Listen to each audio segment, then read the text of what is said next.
June 26, 1944, Hollandia Air Base, New Guinea. The Luftwaffe major reviewing the reconnaissance report smiled disdainfully when he saw the estimated range of action of the American fighters.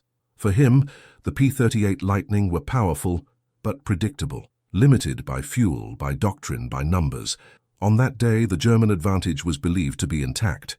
But war, like engineering, punishes miscalculated certainty. This certainty was beginning to crumble on the other side of the world in the Pacific. As the game of checkers was interrupted in the Satan's Angels quarters, a man without a rank walked through the door. He did not bring a uniform, nor permission to fight, but it carried something more dangerous, the ability to prove everyone wrong. Charles Lindbergh, the civilian exiled by politics and ignored by the command, was about to double the range of America's most important fighter with a single gesture, adjusting the throttle.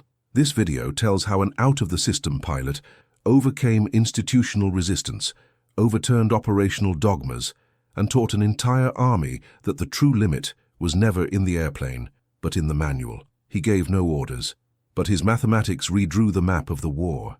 But before we dive into the data, there's one statistic that defines this story better than any order of battle.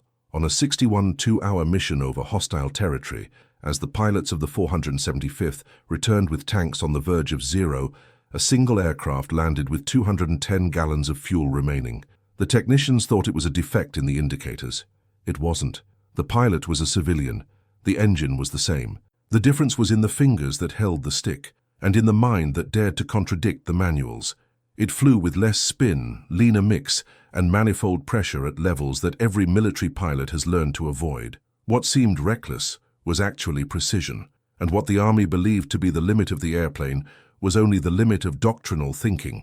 This story is about the moment when one man proved that flying farther was possible and that the books were wrong. If you value real facts, accurate data, and stories that defy common sense, like subscribe and share. This support keeps this channel alive and this historical memory intact. When Charles Lindbergh crossed the Pacific in 1944, he wore no stars on his shoulders or insignia on his chest. He carried data. His presence in a war zone was in itself a paradox. By 1927, he had become the greatest symbol of American aviation after crossing the Atlantic alone in a 33-hour flight. In 1941, he was treated as persona non grata by the United States government itself. His isolationist positions, his criticism of American entry into the war, and his involvement with the America First Committee had drawn the ire of Franklin Roosevelt. When he tried to return to the Air Army, the president personally vetoed his reinstatement. But modern warfare, unlike previous conflicts, began to depend less on political authority and more on technical competence. And that would change everything. Barred from fighting as an officer, Lindbergh was absorbed into the industry. He went on to act as a civil consultant for aircraft manufacturers, where his mathematical precision found fertile soil. He worked with United Aircraft, Chance Vought on the development of the F-4U Corsair, and even on the assembly line of Ford's B-24 Liberator, where he contributed to solving mass production problems. He flew, tested, calculated. He studied engines with obsession. He was an intuitive, meticulous engineer, suspicious of generic statistics. At Pan Am years earlier, I had already learned that the difference between landing and falling was not in the tanks, but in the correct rotation and mixing curve. Meanwhile, on the other side of the Atlantic, Germany centralized its engineering under strict military doctrine. Only authorized officers and engineers could propose changes in flight configuration. Experimentation in the field was discouraged. Even Adolf Galland, the legendary commander of the Luftwaffe, was resisted to implement new ideas. Technical knowledge was treated as an institutional monopoly. The consequence was fatal. While the Germans relied on spreadsheets, the Americans tested hypotheses in real combat. Lindbergh arrived in the Pacific as a civilian. Officially, he was a technical observer. In practice, he was a man looking for a space to prove that his science worked. And it was in this doctrinal void that he fit precisely. The pilots were dying from lack of fuel. The missions were being aborted. The aircraft were efficient, but poorly understood. The P-38 was fast, armed and twin-engined, but operated by doctrines designed for safety, not performance. This was the fertile ground for the greatest irony of the air war in the Pacific. The American Army, which did not want Lindbergh as a combatant, ended up accepting his formulas as the new operational standard. And it was in this vacuum between political contempt and logistical necessity that Lindbergh became indispensable. Pan Am had trained him to cross oceans. The war required just that, crossing oceans with fighter jets. And while the Germans remained locked into a system where innovation depended on superior authorization, the Americans unwittingly opened the door to something that would prove decisive: the integration of specialized civilians into the war effort. In 1944, the United States produced on average 96,000 aircraft per year, Germany just over 25,000. More than that, the American ability to distribute parts, replace engines and sustain operations in multiple theaters was unparalleled in German logistics. When the P-38s began operating with Lindbergh's techniques, the efficiency of each gallon doubled. The result was the same as multiplying invisible tanks by hundreds of missions. Here is a fact that the Germans ignored, or did not want to believe. For each hour of flight, Lindbergh's method saved between 20 and 30% of fuel, allowing 9-hour missions where before they were limited to 6. If this surprised you, write in the comments. Logistics wins, because in this war, winning the sky started with understanding what burned inside the engine. Lindbergh had no authority to command, but I had the courage to go against the manual. And in modern warfare, this was worth more than a uniform. The machine responded to the hand it could hear, and while the hierarchies argued, the numbers spoke for themselves. What began as a solitary experiment was about to become doctrine. But for that, the civilian would still have to face the last obstacle: the mistrust of the pilots. Because knowing how to fly is one thing, teaching combat veterans to fly differently, it is quite another. And the next mission he agreed to fly in the heart of New Guinea would show exactly what was at stake. The Lockheed P-38 Lightning was, by technical definition, an aberration among the fighters of its time. With twin fuselages, twin liquid-cooled Allison V-1710 engines, counter-rotating propellers, and theoretical maximum range of 1,300 miles with auxiliary tanks, it was an aircraft that would scare any enemy on paper. And on paper, it was enough. On the battlefield, it wasn't. The pilots who operated it in the Pacific faced another kind of enemy: excessive fuel consumption, and the doctrine that prevented them from questioning it. The Air Force's official doctrine mandated fixed standards for cruise flights. The optimum RPM was maintained between 2,200 and 2,400 RPM, the fuel mixture set to autorish, and the manifold pressure stabilized between 30 and 36 inches of mercury.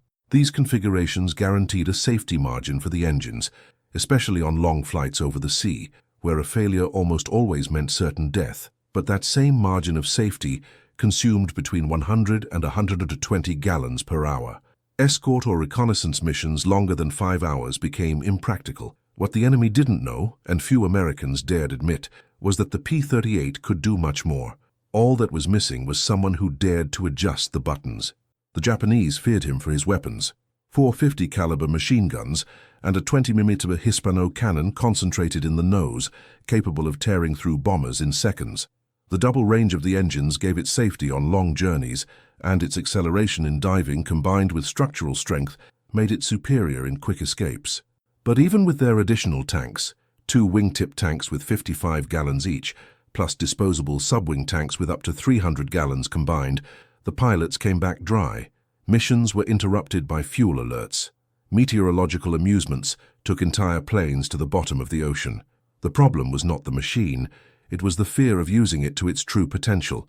Among pilots, one term was known and avoided: over-square. It meant running the engine with manifold pressure greater than the RPM, for example, 30 inches of mercury at just 1/800 RPM. This was considered mechanical heresy. The doctrine taught that such a practice would cause pre-ignition, overheating of the cylinder heads, and catastrophic failures. It was better to fly spending more and land at the limit than to experiment. The logic of the manual was the logic of caution, and it was expensive. The P-38's effective combat radius was around 570 miles, with tight margins for deviations or extended maneuvers. The theoretical range, with full tanks and optimal operation, exceeded 900 miles, but few dared to test this.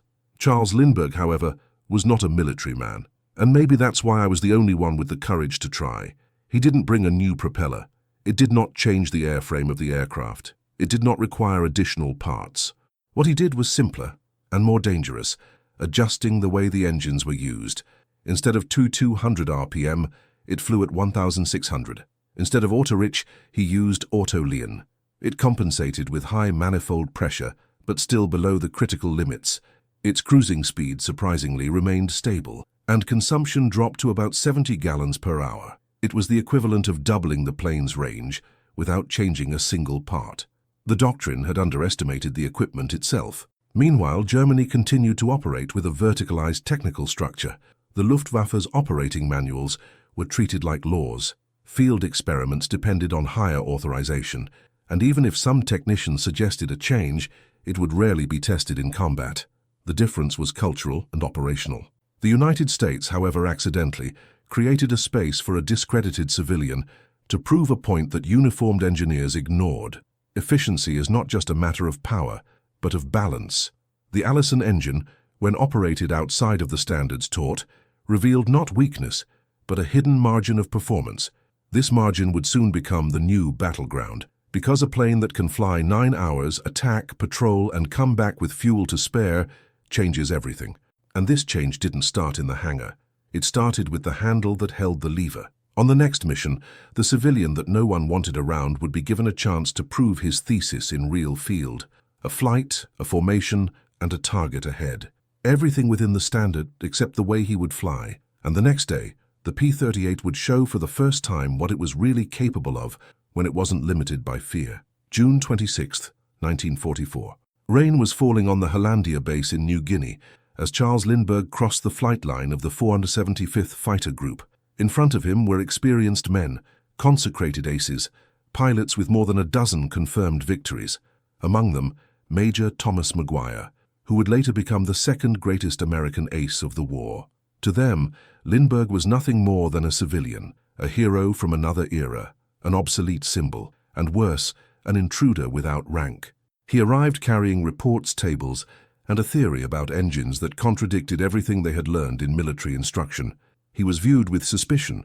War was no place for civilian manuals. But the commander, Lieutenant Colonel Charles MacDonald, was not a man to miss opportunities. He didn't just see fame, he saw the potential. He knew that if only he gave that man a chance to fly, reality would speak louder than hierarchy. The next morning, he authorized the mission. 4 aircraft were to be sent on a patrol over Kaibos Bay, a known Japanese infiltration point. The formation, MacDonald up front, Maguire as a right winger, Merrill Smith, another ace, on the left, and Lindbergh closing out as the Blue 3. The sky still carried the clouds of dawn. Lindbergh's P-38 was the same model as the others, a J-series with extra tanks and improved intercoolers. But on that takeoff, he carried something different, the risk of proving an idea before the most skeptical eyes of the Pacific. During the climb, Lindbergh maintained a perfect formation, the smooth movements, the precise corrections. Maguire watched intently, looking for a mistake, a sign of hesitation, but the civilian showed no weakness. At cruise, while the others operated at 2,200 RPM, Lindbergh set his engines to 1,600, with a 30-inch manifold and mixture tuned to auto-lean. It was the first time anyone had flown in combat with those configurations, and it was him. The mission went ahead as planned. Upon sighting a Japanese barge, the 4 P-38s dived in sequence. Lindbergh opened fire with precision. The impact was visual. Fragments of the vessel littered the bay. No fighter was hit. Mission completed. But what happened on his return was even more relevant. Upon landing, the maintenance chiefs approached the aircraft. Remaining fuel, MacDonald, 90 gallons. Maguire, 85, Smith, 95, Lindbergh, 170. More than twice as many as the others. The gauges had been revised. There was no mistake. The civilian had not only flown in formation and attacked like a veteran, he had returned with enough autonomy for an extra hour of combat. And he had done this by applying a technique considered dangerous by the manuals. The news spread through the base with the speed of a forbidden rumor. For the first time, doctrinal conviction trembled. Because the proof was not in words but in the tank. In the accommodations, the atmosphere began to change. The silence among the pilots was no longer one of contempt, it was one of uncertainty. The questions came up in low voices. How? Why? Was it true?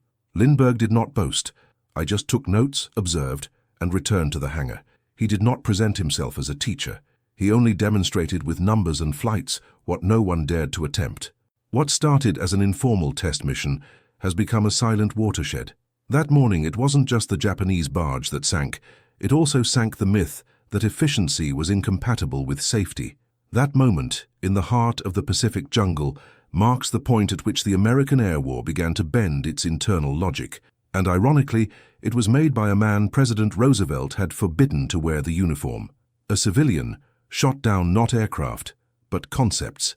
And as the numbers repeated themselves, the pilots began to listen. But listening was just the beginning. What would come next was riskier, because Lindbergh didn't just want to demonstrate, he wanted to teach, and that meant directly confronting everything that the textbooks considered untouchable. In the following days, the hangar of the 475th would be transformed into a classroom, and what would be discussed there was not just technique, it was the possibility that the war manual was wrong.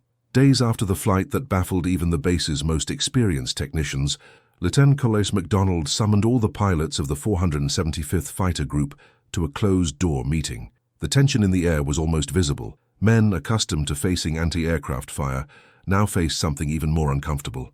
The idea that they were wrong. Sitting before them without a uniform was Charles Lindbergh. No insignia, no commands. Just a clipboard, a neutral expression and a direct request. 15 minutes of attention, and then he started.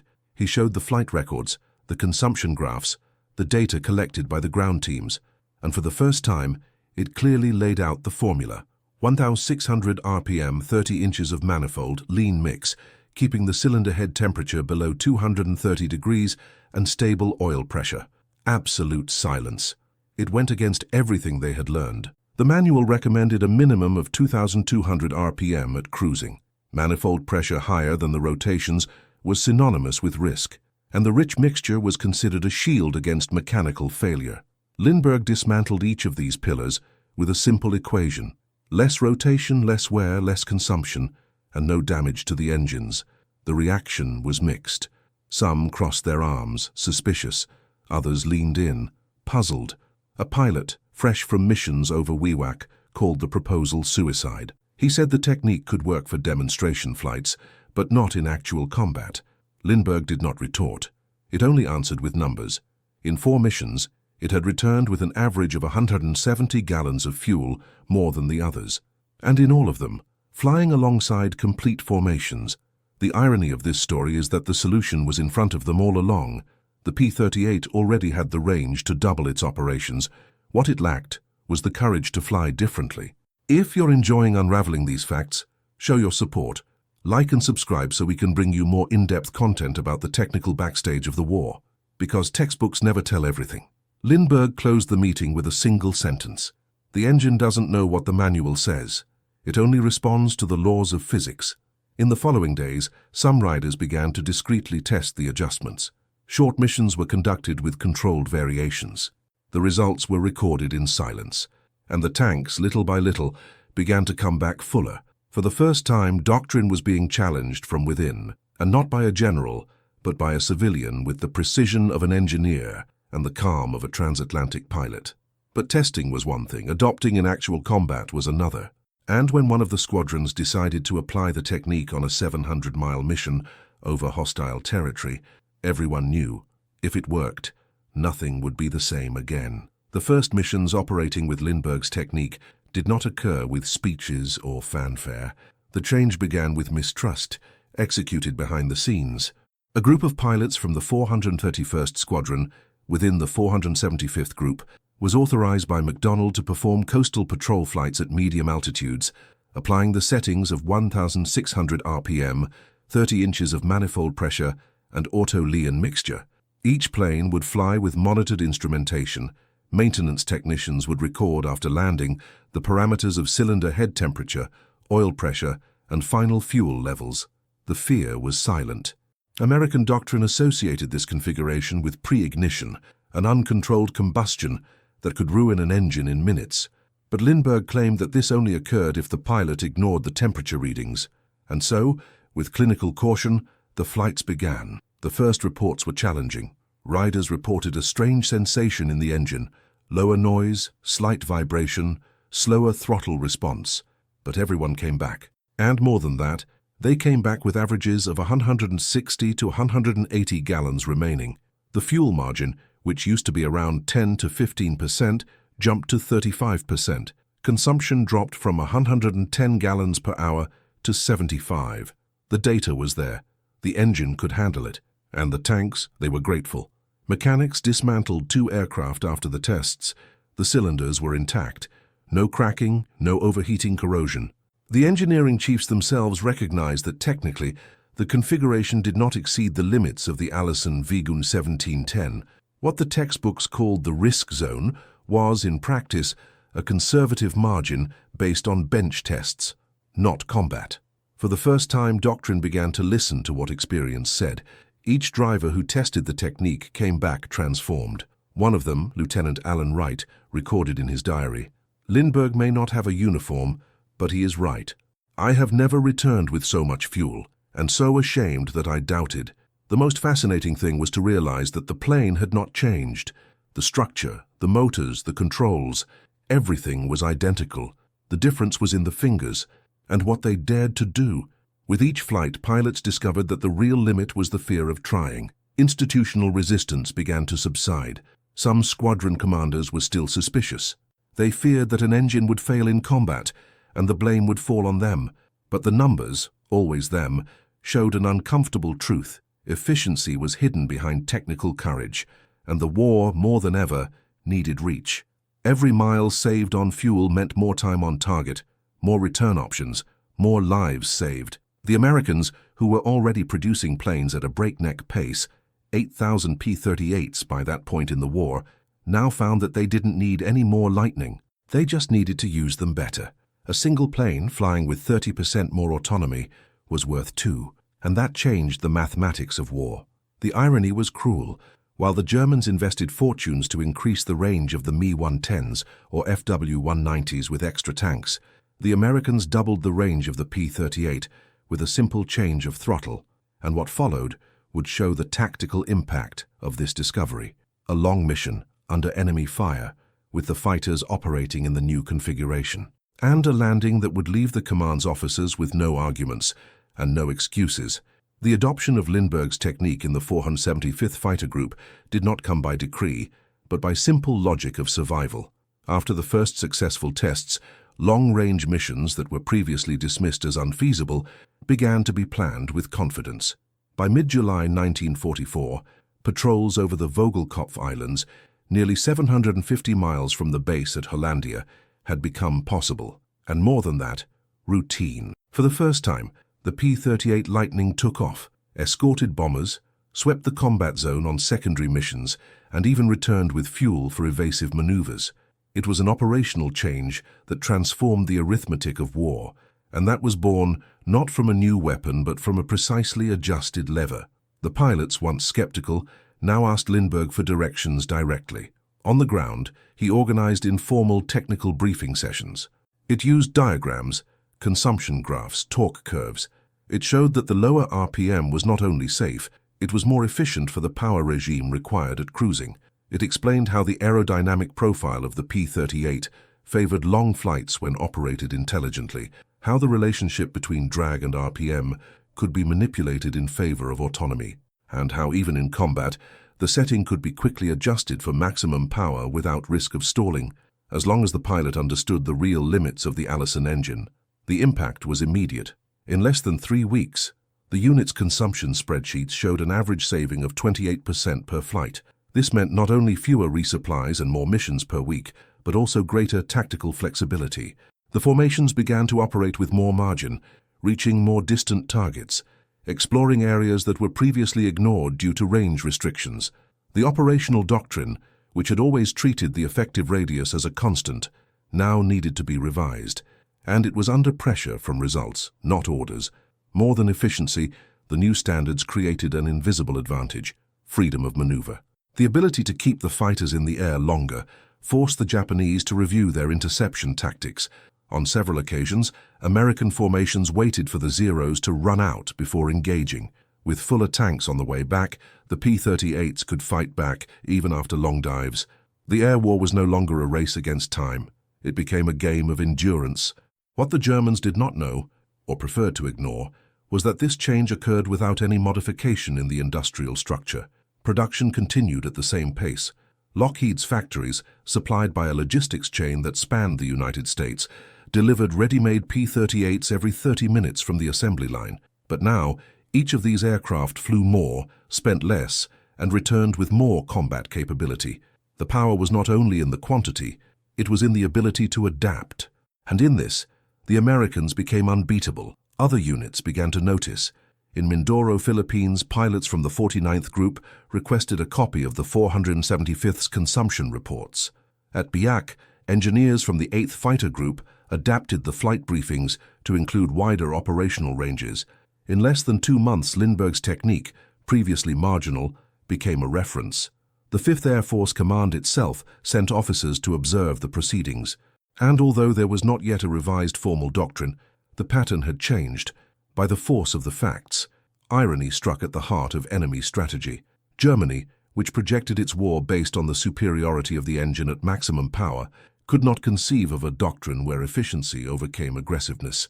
Their fighters, designed for short interception, sacrificed range for acceleration. The Focke-Wulf FW-190, even in the long-range variants, did not come close to the range of the Lightning. And while they tried to make up for this with fragile external tanks, the Americans flew with optimized internal configuration. What was beginning to emerge was a fundamental difference in thinking. The United States not only produced more, it learned faster, and they applied this learning at scale. The American war engine was not only made of steel, but of information, of testing, of freedom to make mistakes, and when necessary, to listen to an exiled civilian and recognize that he was right.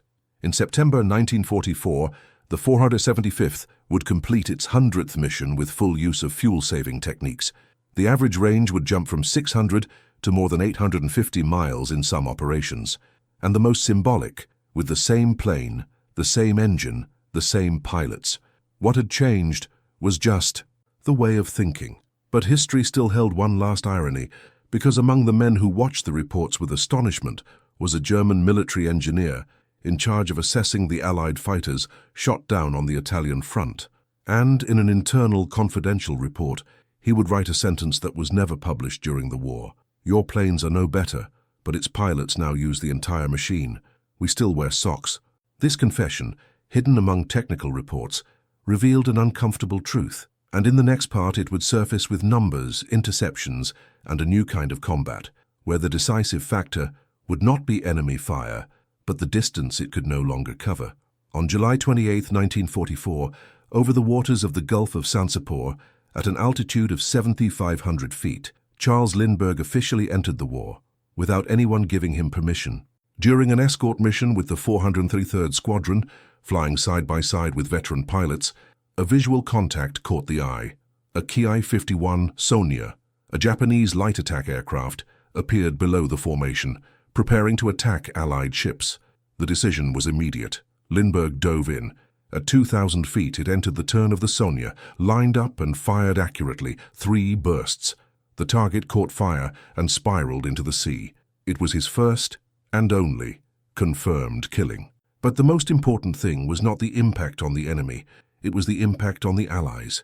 Because at that moment, the civilian who flew with dangerous configurations had also proven himself in combat, not as an instructor, but as an equal. After landing, there were no speeches, but the looks changed. Those who had once murmured about the boldness of a civilian now openly asked for instructions. Lindbergh didn't just survive by flying different, he won. And the most symbolic detail was this.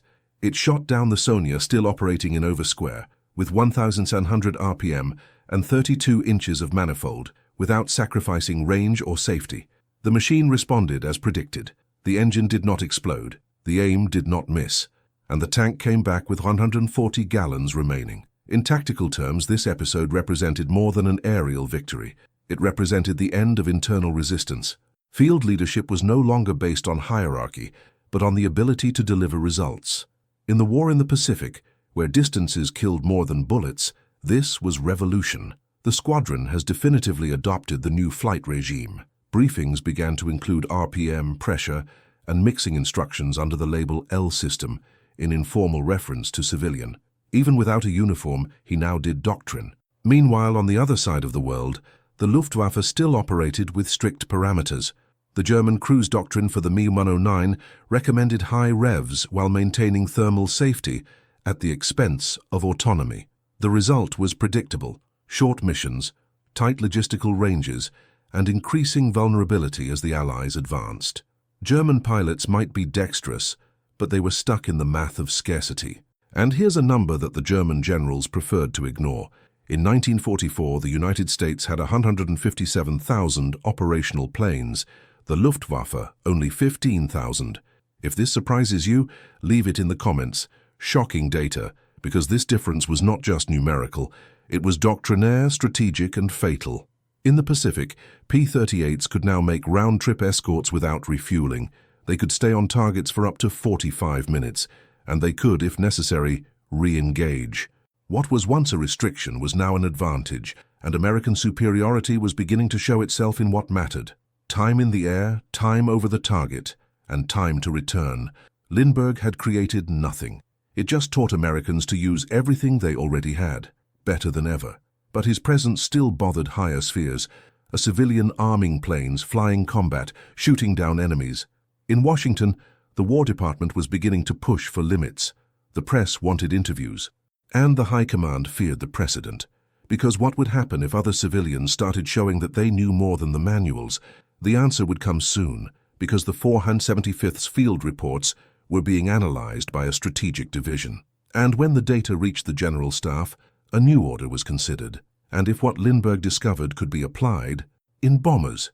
With the P-38s now operating with up to 30% more autonomy, the Pacific theater of operations began to transform not only into a battlefield, but into a strategic laboratory. The island-hopping doctrine, the American tactic of selectively advancing through Japanese positions, bypassing fortifications, and isolating garrisons, took on a new dimension with the extended range of fighters.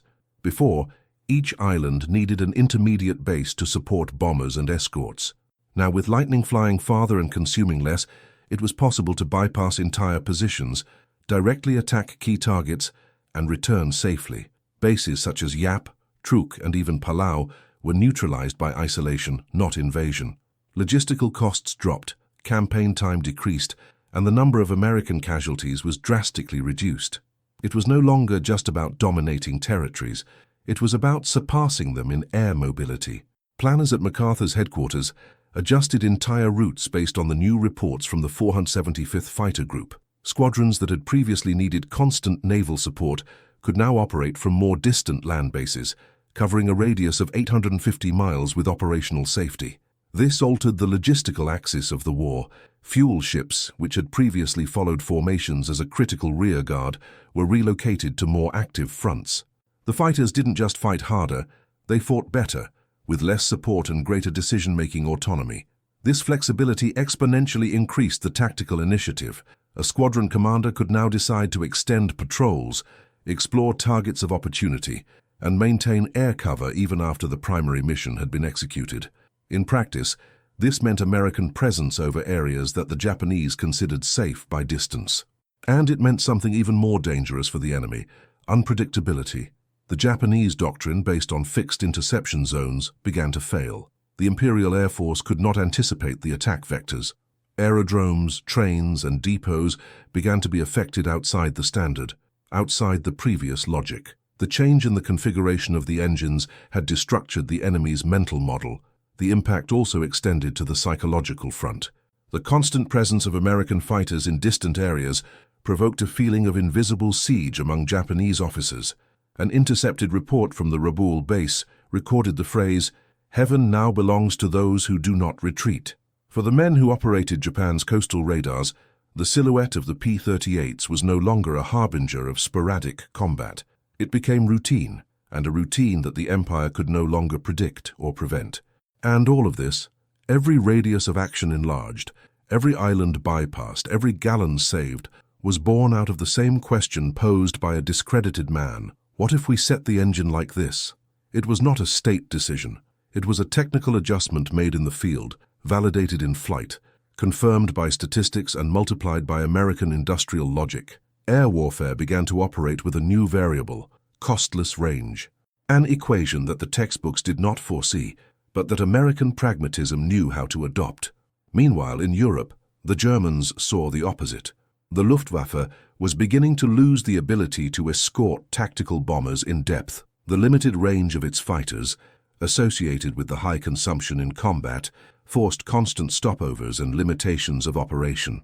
The Allied formations, on the other hand, advanced as cohesive blocks.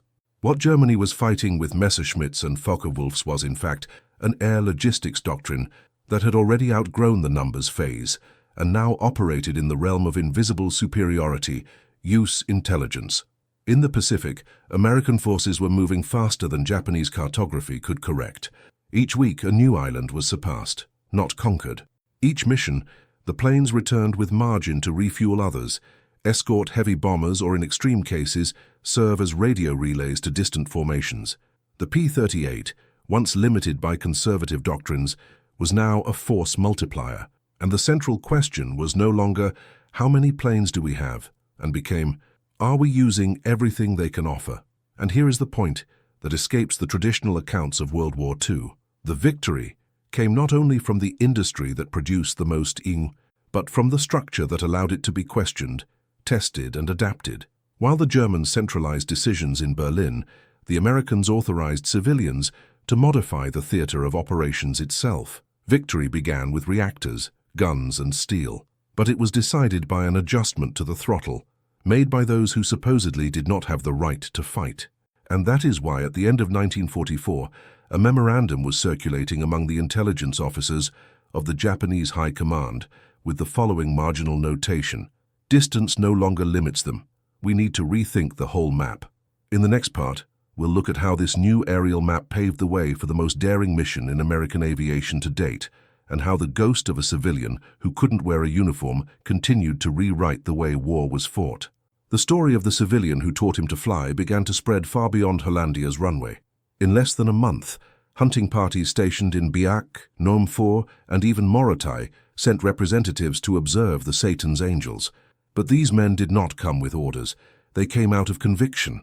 They brought flight diaries, consumption maps, and a direct request. They wanted to fly like Lindy. The strength of this dissemination did not come from the patent, nor from official memoranda. It was technical word of mouth, fueled by data, performance reports, and results that no manual could deny. Charles Lindbergh, who couldn't even officially carry a gun, now brought squadron chiefs together in impromptu sessions, teaching them how to reconfigure the way they flew and thought. The instructions varied according to the base, the climate, the altitude. For flights from coastal bases, Lindbergh recommended 1,600 RPM and 20 atms of pressure up to 8,000 feet, gradually rising to 30 from 12,000, with special attention to mixing in tropical regions where the density of the air favored early detonation. In the mountains of New Guinea, it set the speed to 1,700 RPM at 32 ounce, avoiding thermal overload on the cylinders during prolonged climbs. It was applied engineering without arrogance. Direct teaching born of experience and not of simulators or theories. And the most impressive thing, all this took place without a formal structure. No technical department of the Army had issued official directives. No booklet had been revised. The revolution was horizontal, and it revealed something profound about the American war machine. Unlike the Germans, whose technical doctrine was rigid, centralized, and dependent on multi-layered approval, the United States allowed, even without declaring it, operational autonomy that was an advantage. A local commander could test, adapt, correct. If it worked, it would become standard on the field. If it failed, it was recorded and archived. There was no punishment for trying. This created a culture of controlled experimentation. And when a pilot like Lindbergh emerged, with validated knowledge, the structure itself accepted to absorb him, even if informally. It was a strategic decentralization, a logic that transformed failures into lessons, and lessons in doctrine. Meanwhile, the Luftwaffe fought its own ghosts. Even with talented engineers such as Kurt Tank and Willy Messerschmitt, the system required formal approval for even minor adjustments to engine settings. In 1944, field reports suggesting changes to the operational limits of the Jumo 213 were still awaiting analysis in Berlin, while in the Pacific, American pilots were already flying experimental variations on the Allison engine, documented by civilians. It was a brutal contrast, a war where intelligence was not only in the machines, but in the freedom to use them. The data reflected this. After the widespread adoption of the Lindy regimen, as it came to be called in the 5th Air Force's technical reports, the number of mission abortions for excessive consumption dropped by 42%. The number of aircraft that returned with residual autonomy greater than 20% jumped from 18% to 64%. This meant fewer forced landings, fewer rescues, and greater availability of operational aircraft per cycle. In strategic terms, it was like doubling the number of fighters without manufacturing any. These results were not restricted to the Pacific. In August 1944, an 8th Air Force team based in England sent a formal request to obtain copies of Lindbergh's tests. The European Command, dealing with heavy losses on missions over Germany, viewed with interest any technique that would increase efficiency. And although the P-38 was less used in Europe, the principles of engine management applied to multiple platforms, including bombers. Industrial warfare was increasingly also an energy war. It is at this point that American logistical superiority reveals its least visible layer, adaptive mindset. The factory produced on a large scale, but the field adapted at speed, and this combination, volume plus intelligence, made each number even more lethal. The Germans viewed American production with contempt. They called it the tide of steel, but they did not understand what this tide was thinking, and that every drop of it could be redirected, refined, adjusted. Charles Lindbergh did not command any squadron. He had no official badge, but his calculations, made by hand, were now printed on the instruction boards of entire units. His name was whispered on field radios, and its logic applied in dozens of mission types. In September, a squadron of the 8th Fighter Group conducted the largest continuous patrol of the campaign, covering 900 miles with full support of a group of B-24s. The mission was carried out without losses, with full return of the escort aircraft. The average remaining fuel on landing was 145 gallons. It was official. The doctrine had changed, and it had all started with the suspicion of a man who dared to listen to the engine more than the manual. On the European front, a Luftwaffe field engineer, reviewing the latest failed intercepts against American bombers, wrote in his technical diary, "They are not only numerous, they are now persistent. Their reach is no longer what we calculate." This phrase would be filed with a low priority code, but what she anticipated was the beginning of a new logistical nightmare for the Axis, because soon the same principles applied to the P-38 would be tested in the B-24s. The mission over Palau in September 1944 was not on his agenda. Charles Lindbergh had been advised not to take off. The weather was unstable, the target zone was heavily defended, and the escort would have less experienced fighters, but he insisted. He said he needed to see how the engines behaved on a full, high-temperature, low-altitude mission. It was a technical test, yes, but also a silent gesture, to prove that he accepted the risk he recommended to others. And it was precisely in this flight, over the waters of the archipelago, that science found its thinnest line, the limit between calculation and sacrifice. While accompanying two P-38s on a cover sweep, Lindbergh was surprised by two Zero fighters that surfaced from the Angkor base. The attack came from below with millimeter precision. The first shots hit the vertical stabilizer of his plane. The hydraulic system lost pressure. The stick became heavy. And for the first time in the entire campaign, the man who flew like a machine felt death at eye level. Lindbergh reacted coldly. It tilted its nose, cut the mixture for the right engine, used the asymmetric torque to yaw, and dived into a sharp turn. The P-38 responded like a scalpel, but Zero followed him glued. There were 14 seconds of evasive maneuvers below 1,000 feet between columns of tropical clouds and the glow of the sea. Lightning's structure has gone to its limits. And then a silhouette appeared on the left. It was MacDonald, his commander. The leader of the Satan's Angels, in a side dive, opened fire on the Japanese fighter, forcing it to break the attack. In seconds, the sky was clear again, and Lindbergh, without saying a word, stabilized the flight and returned to formation. At the base, technicians counted 38 holes in the fuselage, one of them a few inches from the left engine oil duct line. As he stepped out of the cockpit, Lindbergh looked at the plane as if studying a chart, and he only said, "Consumption, even in an emergency, was better than we expected." But the eyes did not disguise it. He knew what had happened. For the first time, the risk had surpassed theory, and that humanized him. What until then had been only technical precision, calculation of torque, RPM, mixing, now gained the weight of the blood that was almost spilled. The news spread, not over the radio, but for silence. Every pilot who saw the state of the Lightning understood.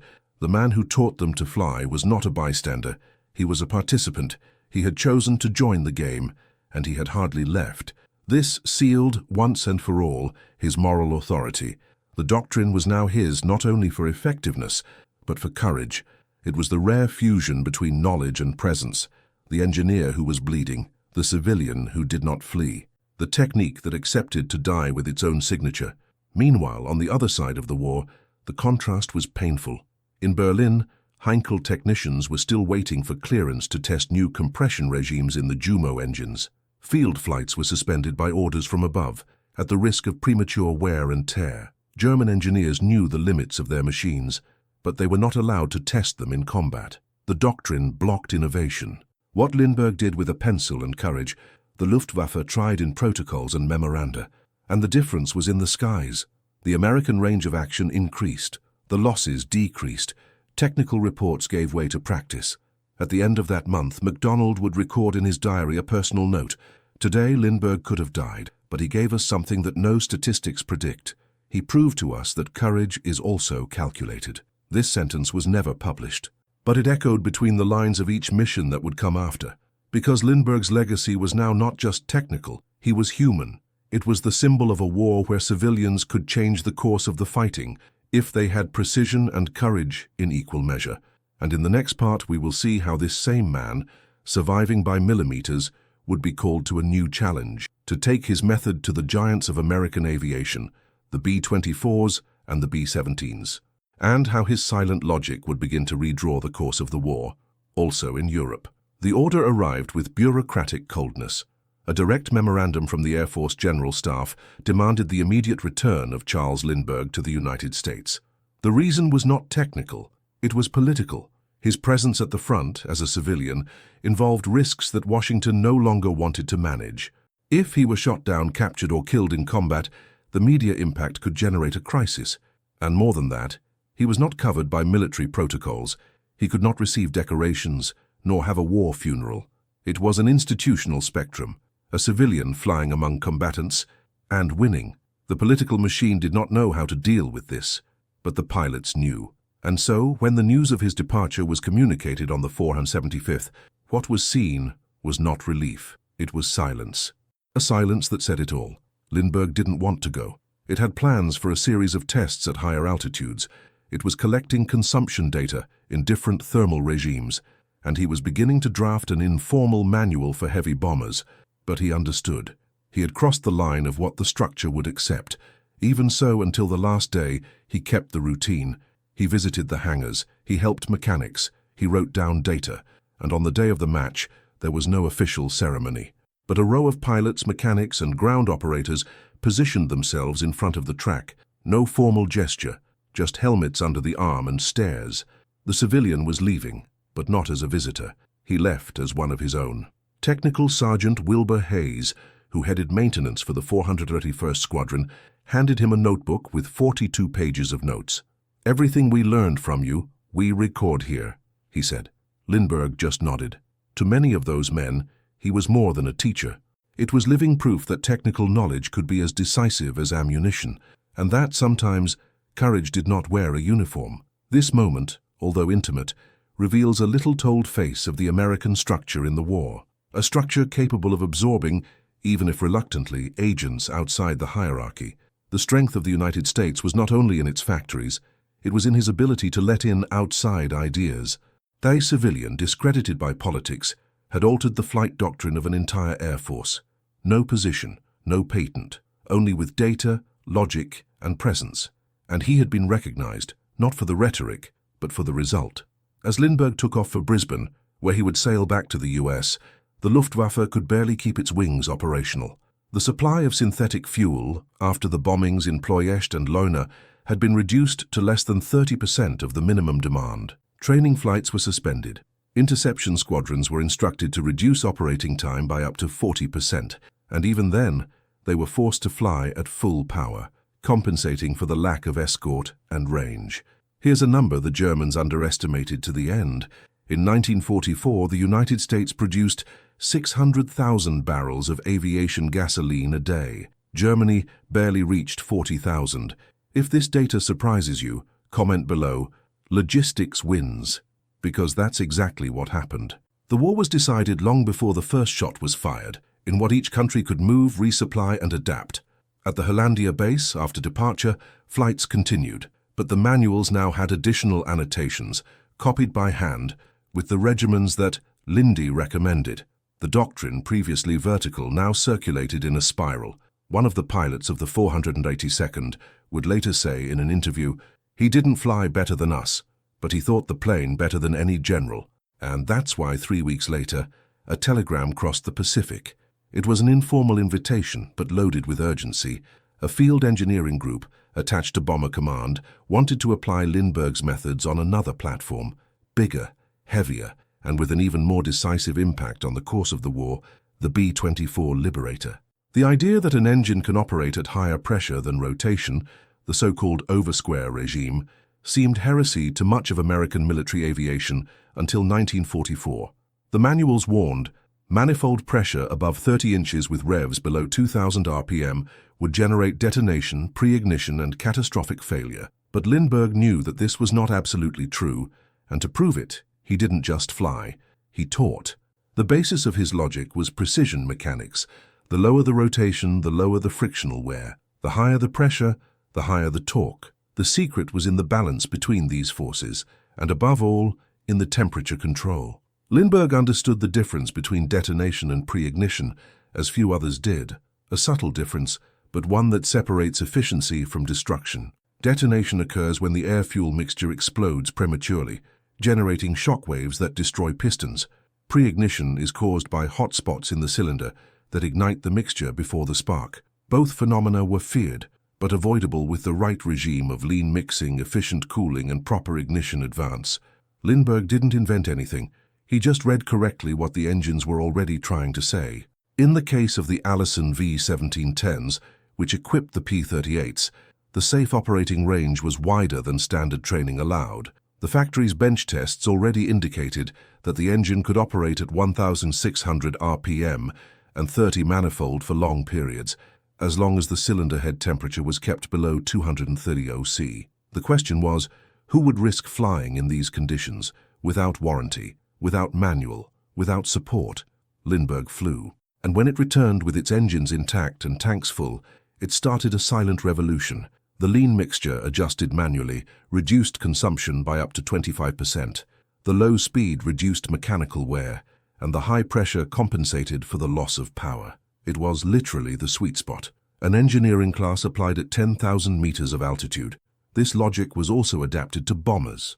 In tests carried out with the B-24 Liberator, Lindbergh suggested similar regimes, 1,500 RPM with 28 manifold during cruises, which increased the operating radius by up to 200 miles.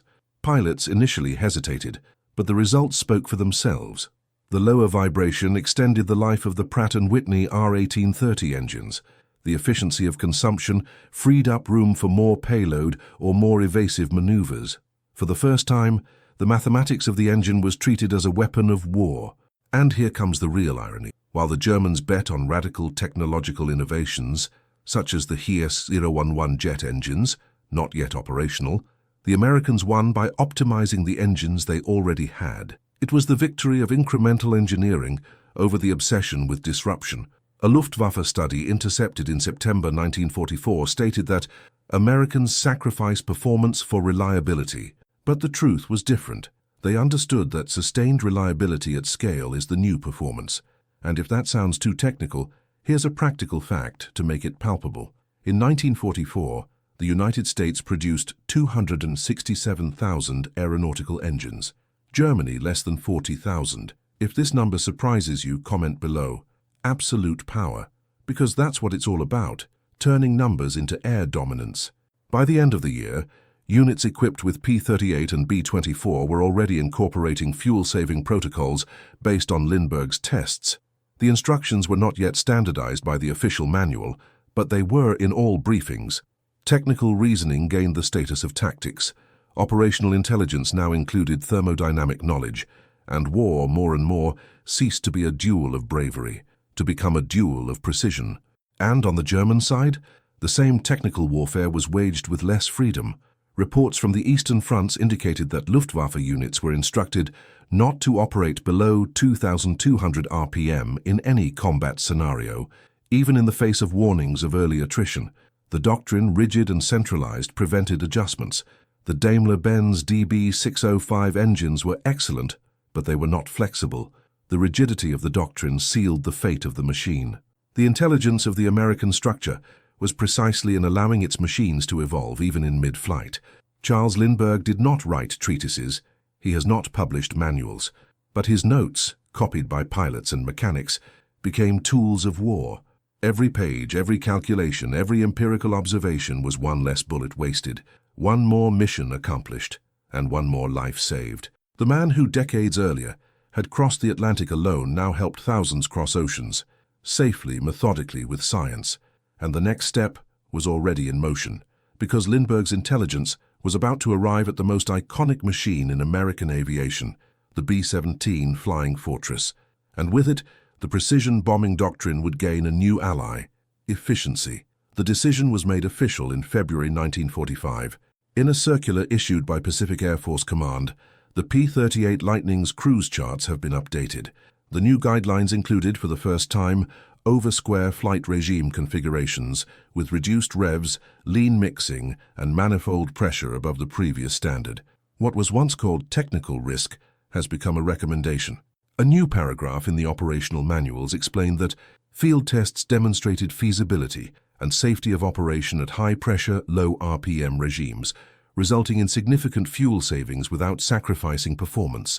The words were formal, neutral, technical, but the meaning was profound. The doctrine had been forced to acknowledge its flaw, and the instrument of this change did not come from West Point, nor from right field. It came from a civilian. Charles Lindbergh did not sign the documents. He did not participate in the meetings, but his calculations were there, on every graph curve, in every new tolerance zone, inserted in the manual. The silent revolution had won, and perhaps the greatest irony of all this transformation was the fact that it was born outside the structure, and was absorbed only because the results became impossible to ignore. There was no speech of thanks. There was no statue. But the greatest tribute came from the machine. The engine now ran under new rules, because one man dared to listen to it differently. The doctrinal revision was not limited to the P-38. The technical chain of command began reviewing the operational charts of other aircraft. The B-24 and B-17 began to receive similar recommendations. The escort doctrine has been changed to reflect the new possible ranges, and with that, a new generation of manuals began to circulate in the theaters of operation. In the field, mechanics and pilots began to receive instruction sessions on operational economy, thermal efficiency, and consumption optimization. War now taught what had previously only been learned in the laboratory. The cockpit became an extension of the drawing board. This episode marks a critical point in the American war: the ability of its military structure to adapt to facts, even when those facts came from outside. The acceptance, even reluctant, of a change brought about by a civilian is proof that despite its rigid hierarchy, there was room for correction. And that said a lot, because on the other side of the war, that space didn't exist. An internal Luftwaffe report dated November 1944 warned that proposals for operational adjustments to flight regimes must await central technical approval.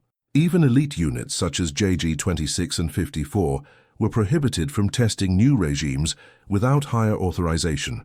The result was predictable.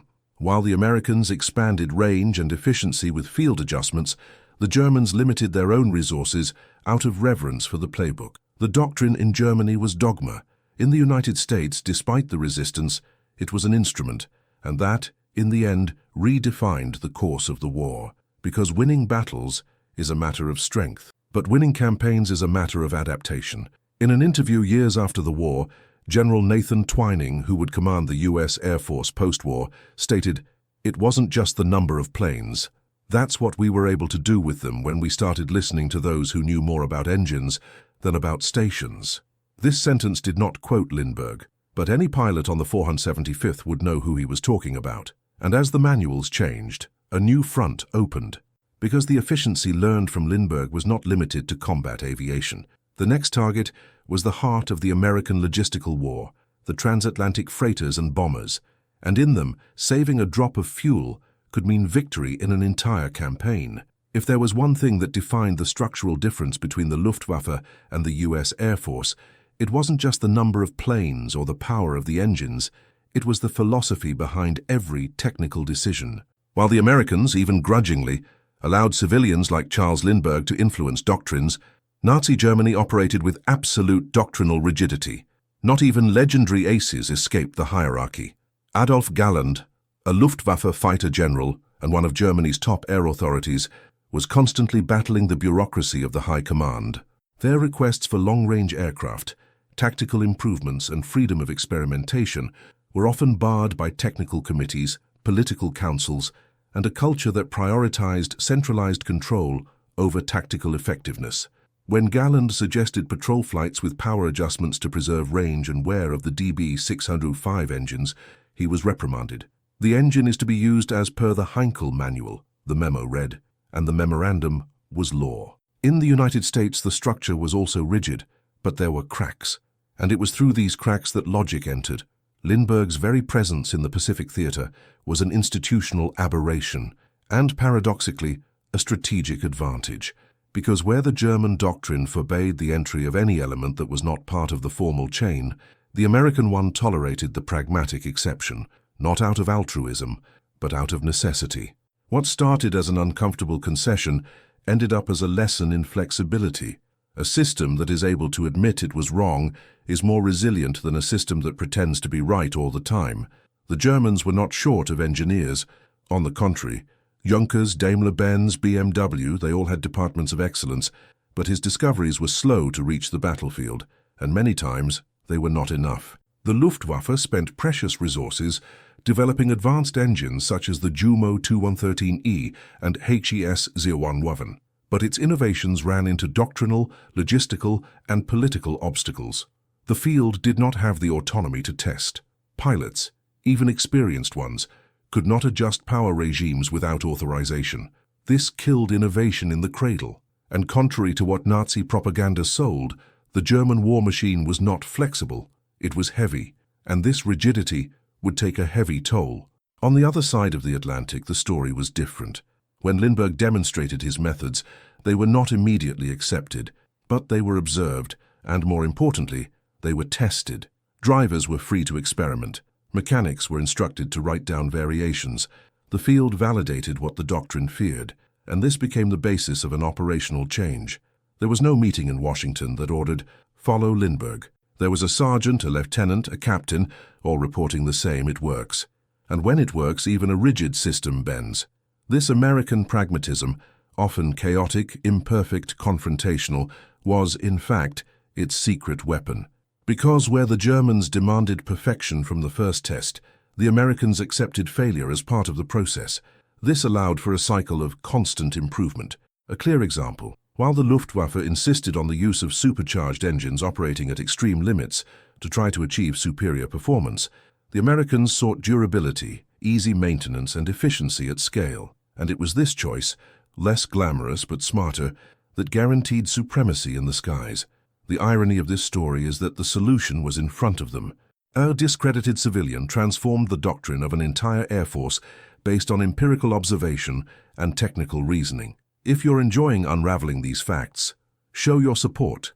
Like and subscribe so we can bring you more in-depth content. Because this is where the real differential of modern warfare is revealed. The mind that dares to ask, why not? The most symbolic thing about this turn was not the change in manuals.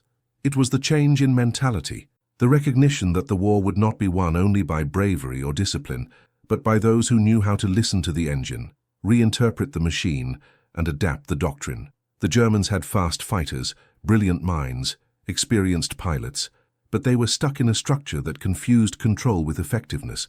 Americans, albeit in a disorderly way, have learned to listen to their own rebels, and in the chaos of war, this made all the difference.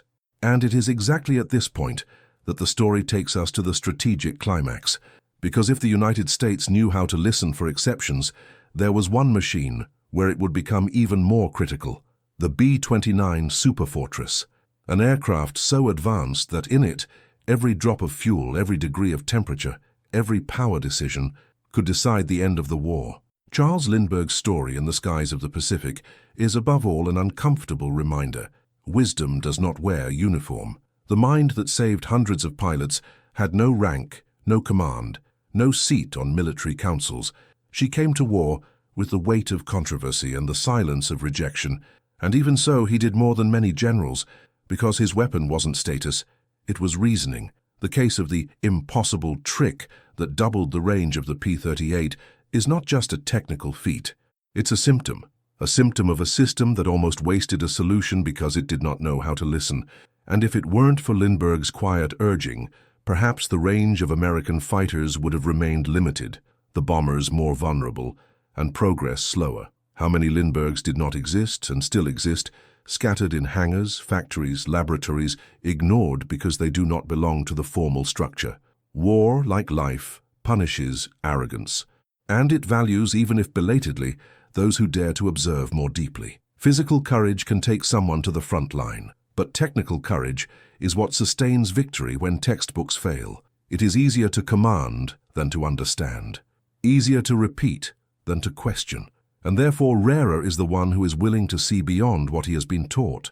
Lindbergh didn't just face the Japanese fighters, he confronted dogma, and he survived both. Behind the scenes of war, decisions are made by diagrams, graphs, and calculations, but what these numbers hide is that behind them there are human choices.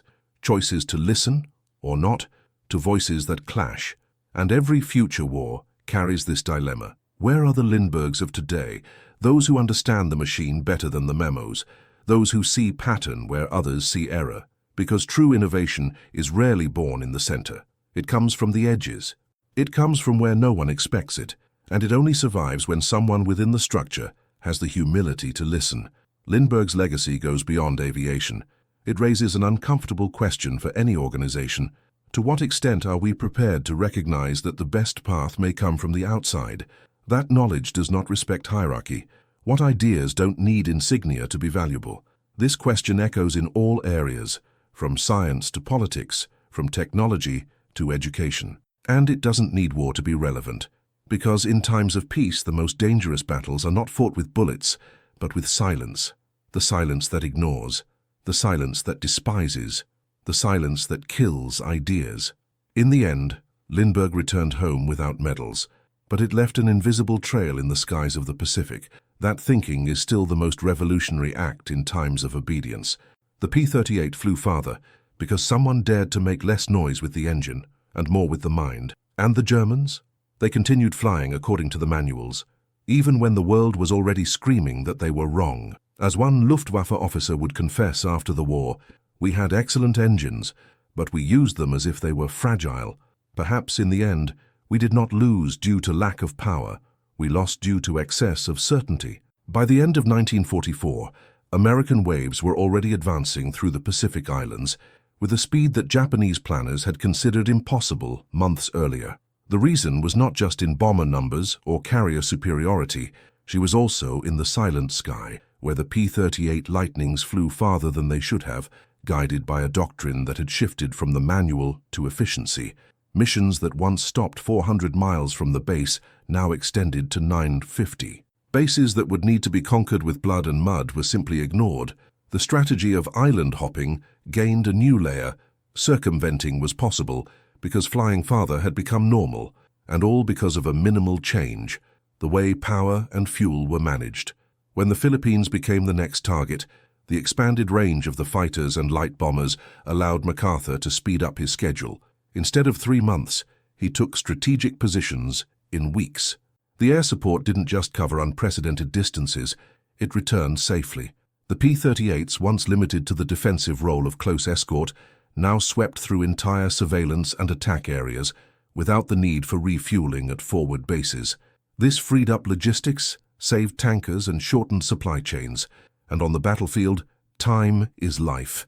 In internal Air Force reports, the new flight patterns already appeared under operational code names, L-type cruise, in reference to Lindbergh. The term was not official, but it was understood by everyone. It was the informal admission that the method had won. What had begun as a civilian experiment in Papua New Guinea was now routine in the skies over Leyte. Precision fuel management allowed coordinated attacks with multiple waves, flying at different altitudes, and in profiles previously considered impossible. Efficiency made room for boldness.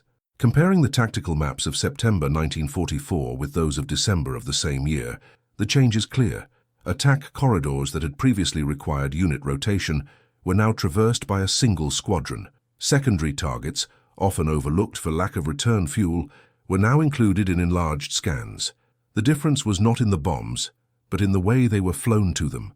Reach was the new force multiplier. The Japanese, in turn, were slow to understand what was happening. Intelligence analyses in Tokyo still based their calculations on the old standard of American fighters. They did not predict the speed at which the targets would be hit. They did not imagine that intermediate bases would be ignored.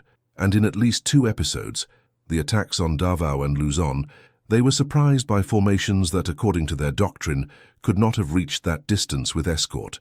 They were fighting a map that had changed without warning, and they lost the time to react.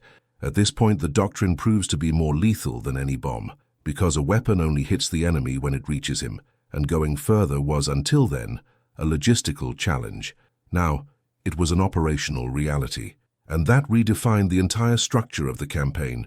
War, like engineering, rewards those who think beyond the original design, and it punishes those who insist on outdated standards. Fuel control, a neglected technical detail, has become a strategic factor. A Japanese commander in Manila would record in his diary, "They attack with wings that we do not know how to measure. When we think they have fled, they are already coming back." This was the new reality. The enemy was wrong even in the calculation of escape. If before distance was a shield, now it was a prediction error, and the person responsible for this did not have a seat in the general staff. He had a spreadsheet and the courage to fly against consensus. The impact of Lindbergh's method proved that it is not always necessary to create a new airplane to win a war. Sometimes it's just a matter of understanding what the engine is trying to say. And in the next block, we'll look at how this mindset, honed on a dirt track in the Pacific, quietly influenced the most ambitious machine ever built by the United States, the B-29 Superfortress. An aircraft whose performance would depend more than ever on invisible precision.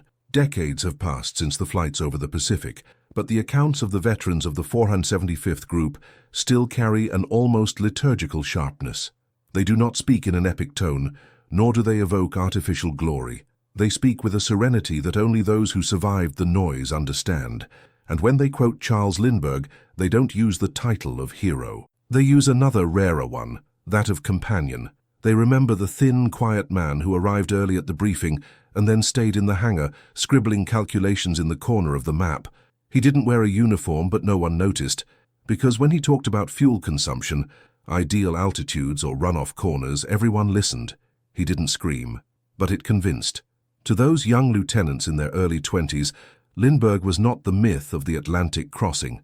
It was the pilot of the right wing, the one that flew side by side and, if necessary, covered the rear, the one who risked with them, without a contract, without obligation, without security, and in doing so, he cleaned, in the silence of the propellers, the political scars he carried. One of the veterans would say he could have flown away from it all, but he chose to fly alongside us. And that says more about his courage than any medal. Respect didn't come from fame. It came from the example. And if today the manuals recognize their techniques, it is because before the soldiers recognized their value, he inserted himself into a machine that did not want to receive him, but that, out of sheer competence, was forced to make room. Lindbergh's greatest strength was neither technical nor moral. It was the sum of the two. It was his ability to enter a closed system and, without breaking it, transform it. The civilian flew among giants, and it was not swallowed. It was absorbed. Because in the end, the war revealed what peacetime forgets. Merit is the only hierarchy that matters when life is at stake. Veterans don't tell the story of a savior. They tell of a man who did the right thing, in the right way, at the right time. And perhaps this is the most difficult. Because doing the right thing when you have power is expected. Doing the right thing when everything around you says it's not your job, that's character. And it was this character that survived more than 1,000 miles of flight, enemy radars, internal debates, engines on the verge of failure, the character of one who did not seek redemption, but service, and that, by serving, he ended up redeemed. At meetings of former combatants, Lindbergh's name comes up with a calm reverence. There are no hymns, no speeches, no protocols, only memory, the memory of a time when a civilian showed an entire army how to think differently, how to calculate with courage, and how sometimes the real uniform is in the attitude, not in the uniform. It is a memory that, in times of blind command, still haunts with its simplicity. One man, one engine, one idea, and hundreds of lives saved.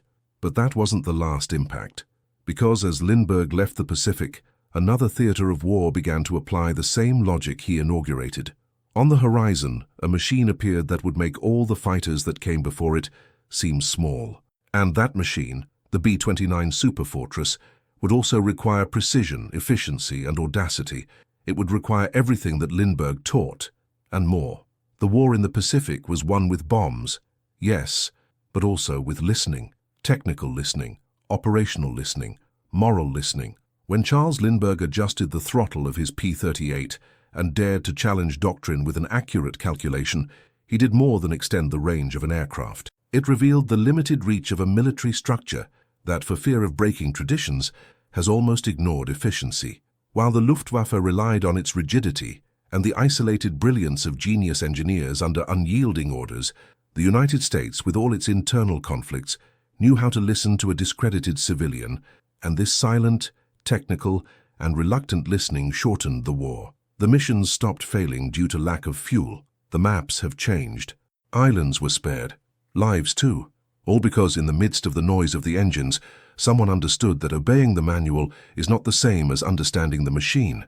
And this is perhaps the most brutal lesson of all. Knowledge conquers fear. The dice conquers dogma. Intellectual courage is rarer than combat courage, and often more decisive. Lindbergh proved that it is not the uniform that determines authority. It is competence. And when a war is won with one hand on the stick and the other on mathematics, it leaves marks that do not fit on monuments. It leaves rewritten doctrines, redrawn maps, and torn manuals to start over. Because, contrary to what the Germans believed, it is not ideology that moves an aircraft, it's physics.